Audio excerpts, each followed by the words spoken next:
A farinha estava branca nos meus dedos quando ele entrou na cozinha e disse que precisava de espaço.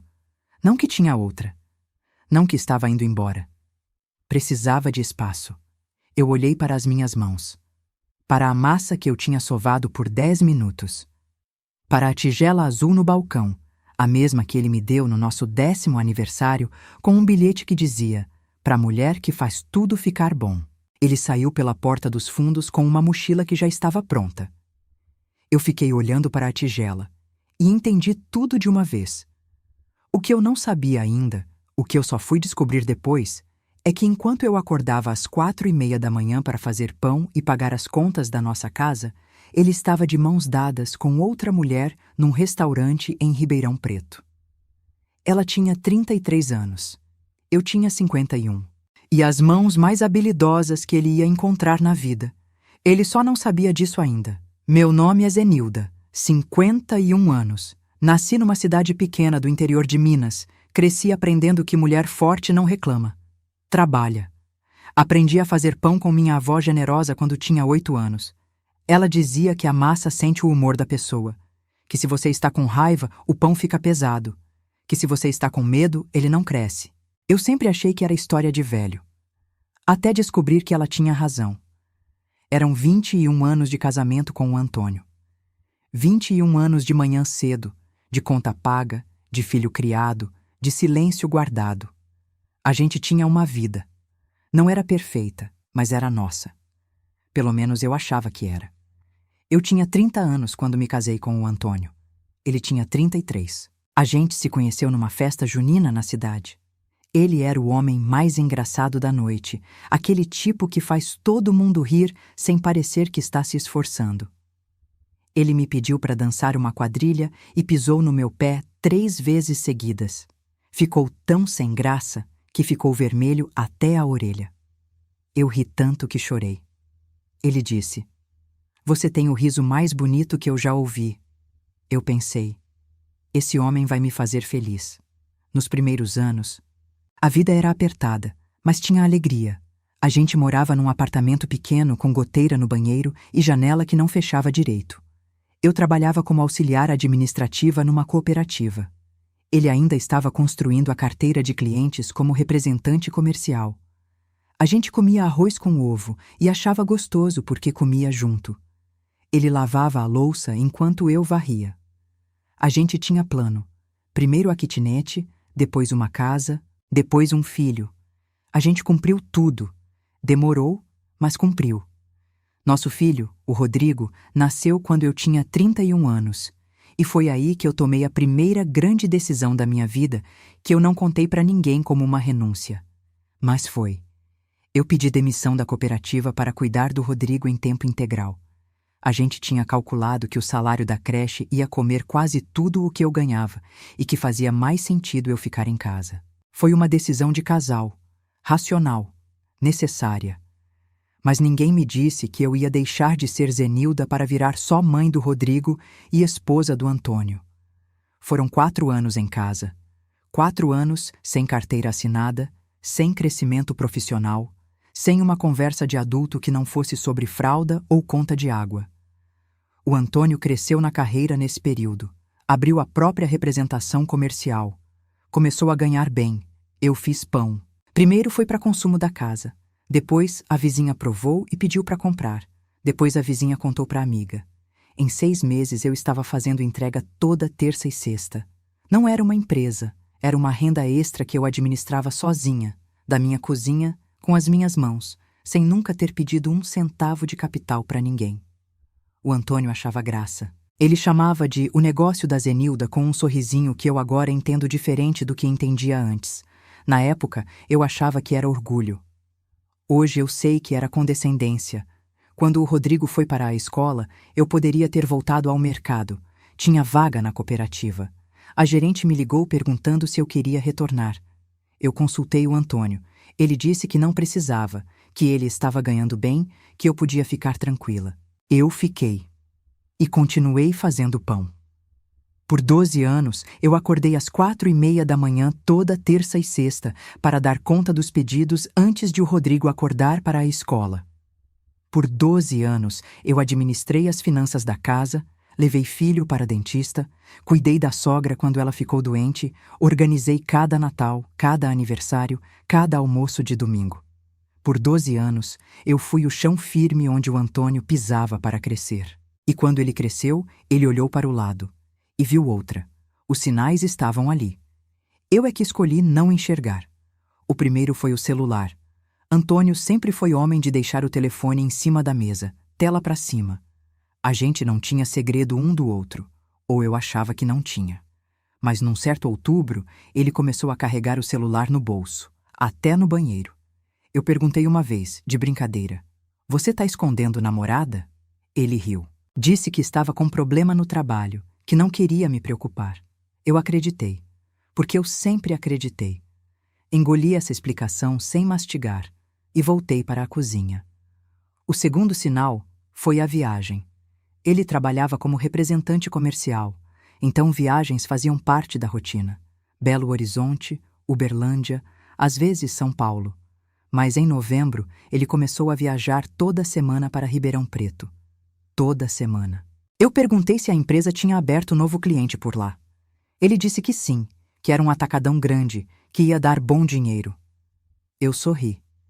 Embrulhei um pão de queijo para ele levar na estrada. Coloquei na mão dele com cuidado, como sempre fazia. E fiquei na janela vendo o carro sumir na esquina. Devia ser por isso que o pão estava ficando pesado naquele período. Minha avó generosa tinha razão. A massa sente o que a gente ainda não consegue admitir. O terceiro sinal eu recebi na missa de Nossa Senhora Aparecida em outubro. A dona Nair, vizinha nossa há 15 anos, me olhou de um jeito diferente durante o abraço da paz.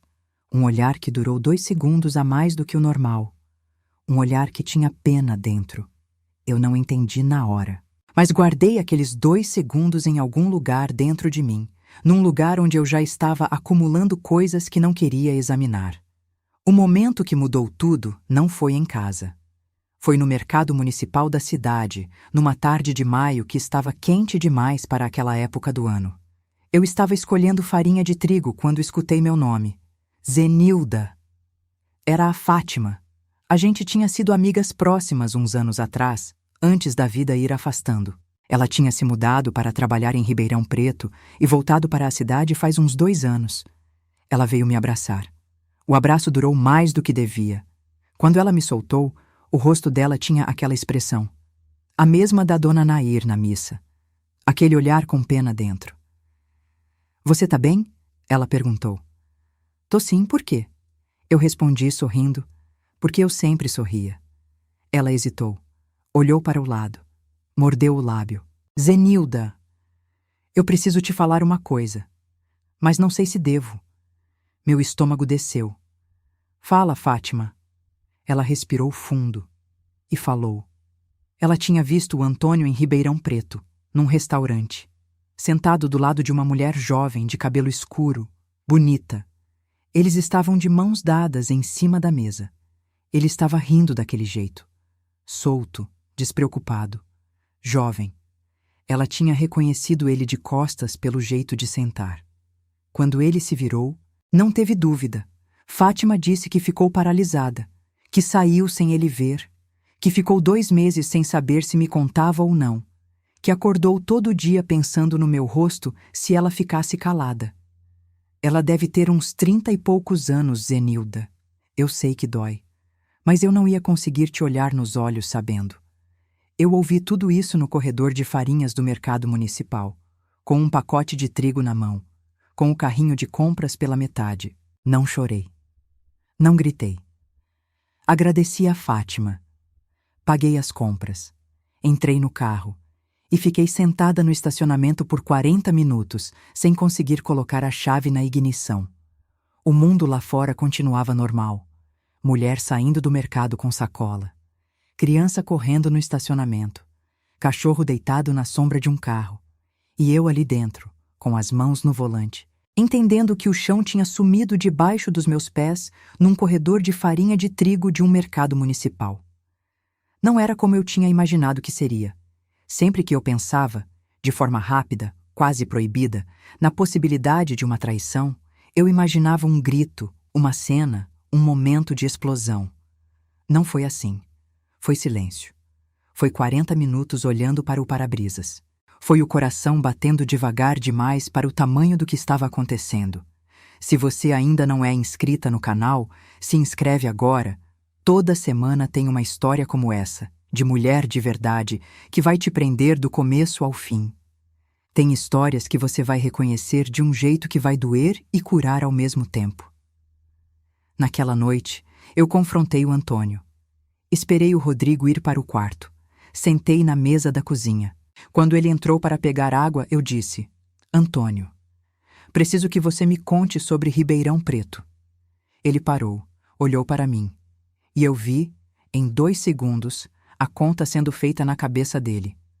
O quanto eu sabia, o que valeria negar. Não sei do que você está falando. Sabe sim. Silêncio. É cliente, Zenilda. Você está inventando coisa. Vi você de mãos dadas com ela no restaurante.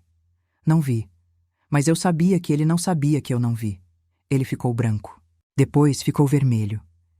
E então fez o que homens assim fazem quando são encurralados. Atacou. Você sempre faz isso. Sempre desconfia. Sempre vigia. Não dá para viver assim. Antônio, eu fico meses na estrada, trabalhando para essa família, e você fica aqui me julgando por causa de uma mentira que alguém te contou? Não é mentira. Você acredita em fofoca de mulher enciumada mais do que no seu próprio marido. Que relacionamento é esse? Eu olhei para ele. Para esse homem que eu conhecia há 21 anos, que pisou no meu pé numa quadrilha, que ficou vermelho de vergonha, que disse que eu tinha o riso mais bonito que ele já ouvia. E eu vi que ele estava mentindo. Não porque ele confessou, mas porque eu conheço esse homem. E esse homem não me olhava nos olhos há meses. Quantos anos ela tem? Eu perguntei baixinho. Ele virou de costas. Essa conversa acabou. A tigela azul estava no balcão. Eu olhei para ela. E não disse mais nada. Nos dias seguintes, ele tentou convencer a mim e a si mesmo de que nada havia acontecido. Chegou com flores uma vez, rosas compradas no posto de gasolina, ainda com o plástico barato. Disse que me amava. Disse que eu estava estressada. Disse que o negócio do pão estava me deixando nervosa demais e que talvez eu precisasse parar um pouco. Parar. O negócio do pão. Que sustentou as contas da casa em 3 meses que ele ficou sem contrato, que pagou a cirurgia de emergência da sogra quando o plano de saúde negou, que comprou o material escolar do Rodrigo por 4 anos seguidos sem reclamar. Eu não disse nada disso, só olhei para ele com as flores baratas na mão e pensei, 21 anos, é isso que eu valho depois de 21 anos, mas alguma coisa dentro de mim tinha terminado. E quando algo termina de verdade dentro de uma mulher, não tem flor de posto de gasolina que revive. A separação aconteceu 6 semanas depois de tudo vir à tona. Não houve grande cena. Não houve grito, não houve objeto quebrado, não houve nenhum momento de catarse que eu pudesse guardar como memória. Ele saiu com 2 malas e o carro. Eu fiquei com a casa, o Rodrigo, a tigela azul, e 21 anos de vida que precisavam ser desmontados peça por peça. O que as pessoas não contam é o que vem depois da separação. Não a dor óbvia. A dor óbvia todo mundo avisa. O que ninguém conta é o silêncio do café da manhã de uma quinta-feira comum, sem que nada especial tenha acontecido. Só você e o barulho da geladeira e a percepção de que isso vai ser a sua vida agora. Todo dia. O silêncio do lado direito da cama. O automático de preparar 2 copos de suco e jogar um fora. O nome dele começando a aparecer na ponta da língua quando você ia reclamar de algo que viu na televisão, e você ter que engolir o nome de volta porque ele não estava mais ali para ouvir. São as menores coisas que cortam mais fundo. O fundo do poço chegou numa terça-feira, dia de entrega, 4:30 da manhã. O avental no gancho da porta. Eu me sentei na cadeira da cozinha e não consegui me levantar. Não foi decisão. Meu corpo simplesmente não foi. Fiquei olhando para o forno apagado por 20 minutos. Depois mandei mensagem cancelando as entregas. As clientes responderam com carinho. Uma mandou um coração. Outra disse que rezava por mim. A dona Yolanda, que comprava comigo há 8 anos e era diabética e tinha o pão integral como base da alimentação dela, mandou: Zene, se precisar de qualquer coisa, fala. Eu li as mensagens, pus o celular de lado e fiquei olhando para o forno até o sol entrar pela janela da cozinha. A vergonha social veio de onde eu menos esperava, da feira de artesanato da paróquia. Eu ia todo mês.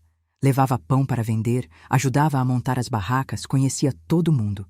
Era o único lugar fora de casa onde eu era a Zenilda, com nome próprio, não a esposa de alguém ou a mãe de alguém.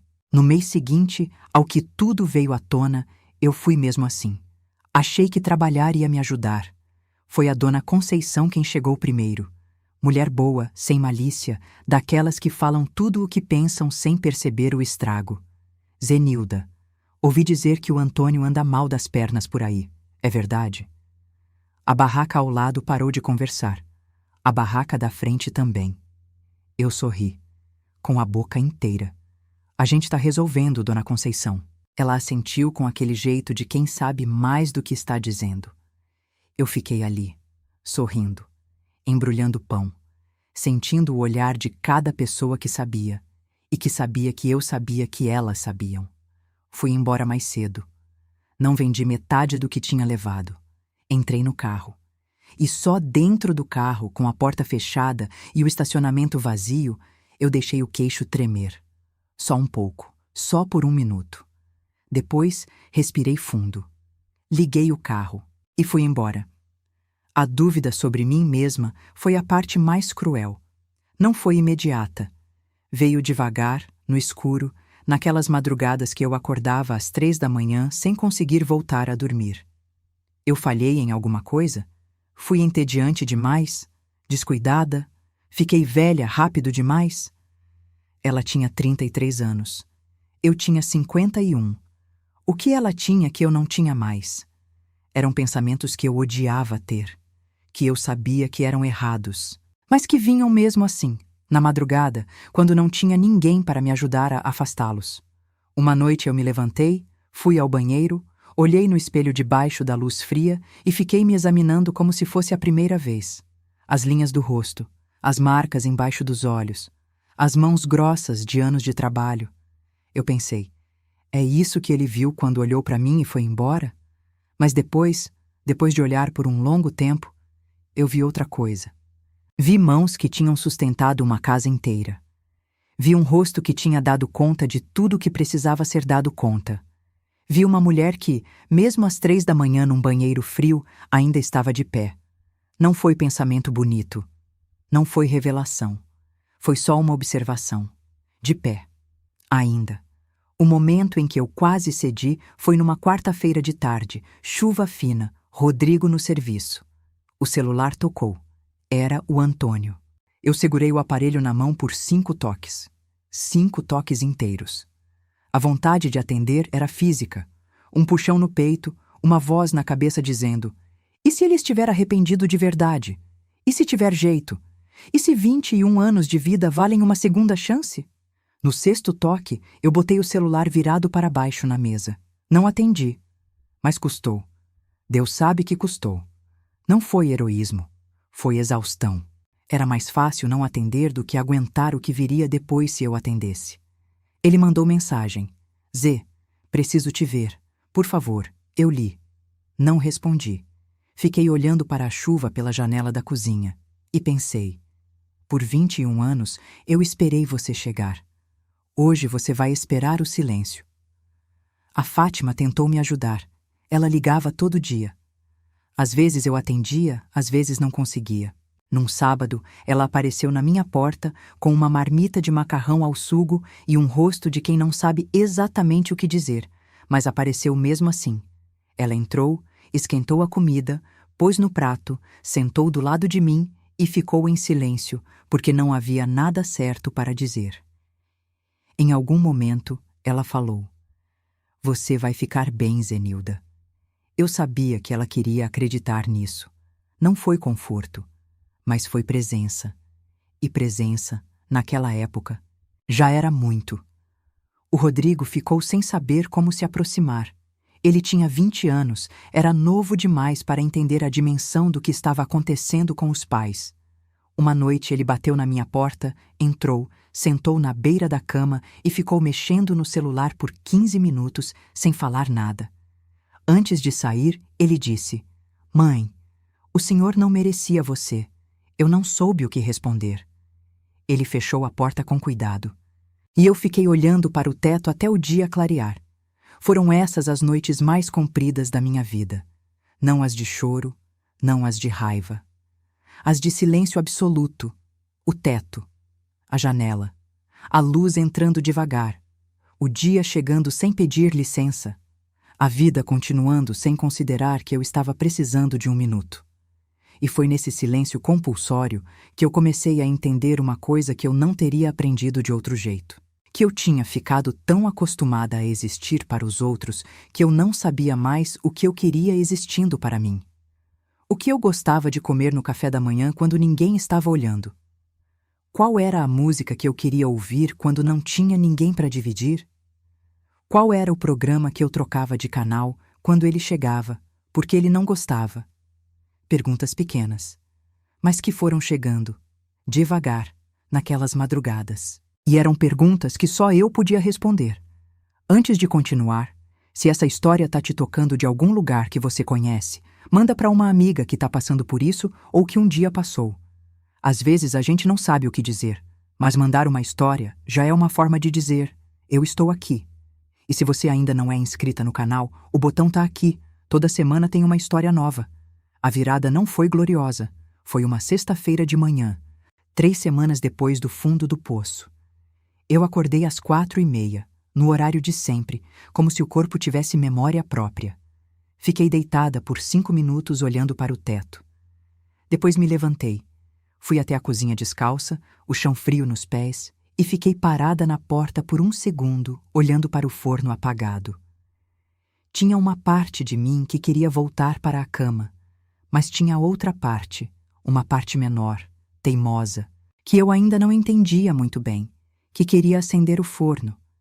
Eu acendi o forno, peguei o avental no gancho da porta, pus o avental, abri a despensa, peguei a farinha, peguei o fermento, peguei o sal, coloquei a tigela azul no balcão e comecei a fazer pão. As mãos foram sozinhas, a massa no ponto certo, a textura que eu conhecia de cor, o movimento que meu corpo fez por quase 20 anos sem precisar pensar. E enquanto eu sovava, algo foi voltando. Não alegria, não ainda, mas presença. A sensação de estar dentro do próprio corpo de novo. De existir num espaço específico, naquela cozinha, naquelas mãos, naquela massa. O cheiro do fermento ativando, o barulho do forno aquecendo, a luz da madrugada mudando lá fora, de roxo para laranja, enquanto eu trabalhava. Naquele dia, eu fiz entrega para 3 clientes. Só 3, mas fiz. E quando entreguei o último pacote, para a dona Yolanda, que abriu a porta de hobby com os olhos sonolentos e disse obrigada. Zene, que saudade! E fechou a porta sem cena. Eu fui até o carro, sentei e deixei a cabeça encostar no volante por 1 minuto. Não foi alívio total. Não foi cura. Mas foi o primeiro dia que eu fiz o que eu sabia fazer. E isso, naquele momento, era o suficiente. Eu comecei a prestar atenção nas coisas pequenas que eram minhas. O café mais forte do que ele gostava. Ele sempre reclamava que eu colocava pó demais. Eu passei a colocar mais ainda. O programa de culinária italiana que eu sempre trocava quando ele chegava, porque ele preferia jornal. Eu passei a assistir todas as noites, deitada no sofá, com o volume que eu queria. A janela da cozinha que eu mantinha fechada porque ele reclamava do barulho da rua, eu abri e deixei aberta. Entrou vento. Entrou barulho de criança lá fora. Entrou o cheiro de chuva quando começou a chover na quarta-feira seguinte. Eu fiquei parada na cozinha sentindo a chuva na cortina e pensei, essa janela vai ficar aberta. Não foi ato heróico. Foi uma janela aberta, mas era minha. 2 semanas depois, eu liguei para a dona Sueli. Ela tinha uma mini cooperativa de produção artesanal na cidade. Uma vez, anos atrás, ela tinha me dito que se eu quisesse crescer, o negócio era só falar. Eu liguei com a voz tremendo. Ela atendeu no segundo toque. Eu disse que queria conversar sobre aumentar minha produção. Ela disse que estava esperando essa ligação há anos. Eu desliguei o telefone e fiquei parada na cozinha por 1 minuto inteiro, olhando para a tigela azul no balcão, para as mãos que tinham feito aquela ligação com a voz tremendo, para o caderninho de capa vermelha com os pedidos anotados, e pensei, tá bem, vamos ver até onde isso vai. Não foi rápido, não foi uma sequência de vitórias. Foi 1 mês de acordar cedo e ir dormir cansada e acordar cedo de novo. Foi o Rodrigo me ajudando a fazer as caixas nas noites antes das entregas, os dois na cozinha às 10 da noite, ele com a fita adesiva e eu fechando os sacos. Ninguém falando muito, mas os dois ali. Numa dessas noites, ele me perguntou: Mãe, você tá bem mesmo ou tá fingindo que tá? Eu pensei antes de responder. Tô trabalhando para estar. Ele assentiu com a cabeça e voltou para a fita adesiva.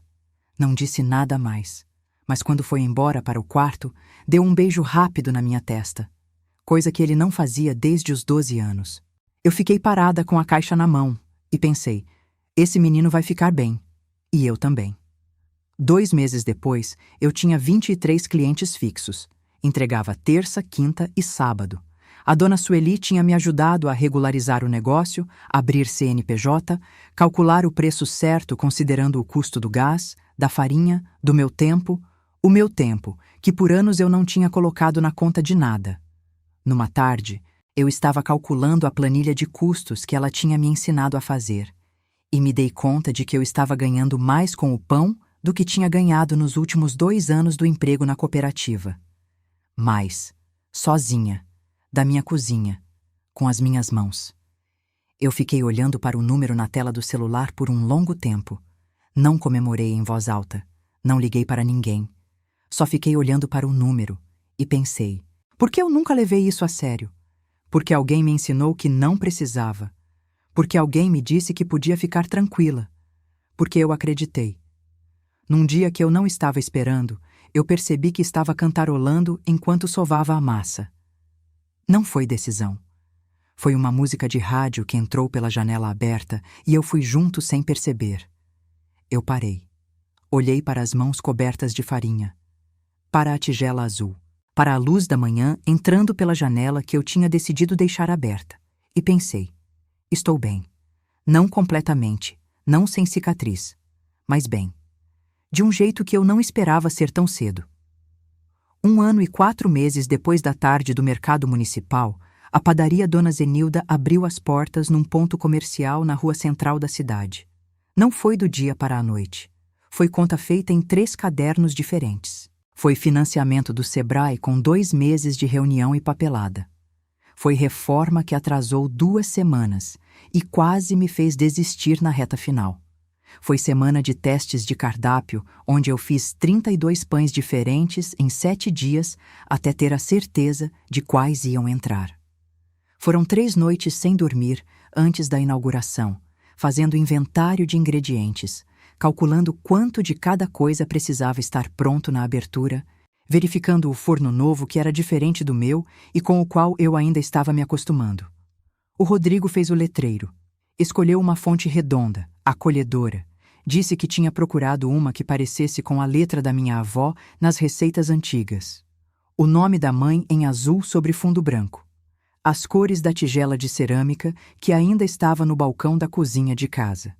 Na noite antes da inauguração, a gente estava os dois na padaria fechada, organizando as últimas coisas, e ele olhou para o letreiro iluminado na janela e disse: "Fica bonita, né, mãe?" Eu fiquei olhando para o meu nome naquela janela. Padaria Dona Zenilda, em azul. O meu nome. "Fica", eu disse. E não disse mais nada, porque não havia mais nada que precisasse ser dito. No dia da abertura, a fila deu a volta no quarteirão. Não por divulgação. Eu não sabia fazer post de rede social, não tinha verba para anúncio. Por boca a boca. As mesmas clientes de terça e sexta que contaram para as amigas, que contaram para as filhas, que contaram para as vizinhas. 20 anos de pão de qualidade valem mais do que qualquer anúncio. A Fátima foi a primeira da fila. Chegou às 6 da manhã com um buquê de girassóis e os olhos vermelhos que ela tentou disfarçar e não conseguiu. Eu abracei ela por um longo tempo no meio da rua. Não precisei dizer o que aquilo significava. Ela sabia. A dona Nair foi a quarta. A Berenice, minha cunhada, que carregava uma culpa de meses sem saber como me ajudar, foi a 12ª, e ela chorou abertamente, sem tentar esconder nada. Eu peguei a mão dela por um segundo. E pronto. Era o suficiente. O Antônio eu soube por terceiros que estava morando em Ribeirão Preto, que o relacionamento com a outra não tinha durado nem um ano, que ele tinha tentado me ligar depois mais de uma vez, que estava morando de aluguel num apartamento pequeno, sem a casa que a gente tinha construído juntos, sem a estabilidade que eu tinha sustentado por 21 anos. Eu não precisei responder a essas ligações. A padaria já era a minha resposta. Hoje, 2 anos depois da inauguração, a padaria Dona Zenilda tem 4 funcionários. Tem cardápio que muda com a estação. Tem fila toda manhã antes das 7. Tem uma parede inteira com fotos das clientes antigas, as que compravam de mim nos tempos de entrega em caixinha, quando eu ainda achava que era só uma renda extra. Não era, era o começo de tudo. Na semana passada, numa manhã de sábado, eu acordei sem despertador. Levantei devagar, fui para a cozinha. Fiz café mais forte do que qualquer pessoa pediria. Me sentei na janela, a mesma janela que eu tinha mantido fechada por anos porque ele não gostava do barulho. Estava aberta. Entrou o cheiro da padaria, lá embaixo, que abria às 7 sem precisar de mim lá toda manhã. A equipe já sabia o que fazer. Entrou barulho de criança na rua. Entrou sol de manhã cedo. Eu segurei o copo de café com as 2 mãos, as mãos grossas, marcadas, que ele achou que iam ficar paradas quando ele foi embora. E fiquei sentada assim por um bom tempo, não pensando em nada específico, só sentindo o sol. E soube naquele momento, de um jeito quieto e sem drama. Estou bem, não apesar de tudo que aconteceu, depois de tudo que aconteceu. A tigela de cerâmica azul está no balcão da padaria agora, na entrada, perto do caixa, cheia de sachês de açúcar que os clientes pegam com o café. Todo mundo acha que a decoração é minha história. Eu não precisei mais dele para ser quem eu sempre fui. Eu estava aqui. Só precisava acender o forno de novo. Se você já esteve nesse lugar escuro, aquele lugar onde você acorda às 3 da manhã e não sabe mais quem você é fora do que faz pelos outros, e encontrou o caminho de volta para si mesma, me conta nos comentários qual foi o primeiro passo que você deu. Pode ser pequeno. Pode ter sido abrir uma janela. Eu quero saber.